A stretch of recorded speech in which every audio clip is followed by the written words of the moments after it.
کیا کوئی پیدا کرنے والا اللہ کے علاوہ ایسا ہے جو تم کو رزق دیتا ہو آسمان سے اور زمین سے؟ کوئی جواب نہیں. معلوم ہوا کہ خاموشی ہے، اس لیے کہ وہ تو وہ سوال کر دیا کہ اب اس کا جواب جو دیں تو وہ متعین، اور جواب دے تو ہم خود پھنسے، اس لیے خاموشی ہے. اللہ تعالیٰ خود جواب دے رہے، لا الہ الا ہو، اس کے سوا کوئی معبود ہے ہی نہیں. جس کو تم خالق مانتے ہو، جس کو تم رازق مانتے ہو، تو معبود بھی تو وہی ہوگا، دوسرا کہاں سے ہو جائے گا؟ فانا تو فکون، تو پھر تم کہاں پھٹکتے پھر رہے ہو کہ ادھر اس دربار میں جاؤ اور اس دربار میں جاؤ اور وہاں ماتھا ٹیک اور وہاں ماتھا ٹیک. ایک ہی جگہ ہے ماتھا ٹیکنے کی، وہ اللہ کی بارگاہ. اسی کو کسی نے کہا تھا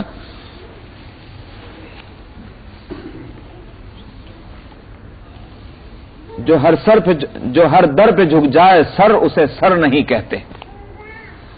جو ہر در پہ جھک جائے سر اسے سر نہیں کہتے. اور کیا ہے؟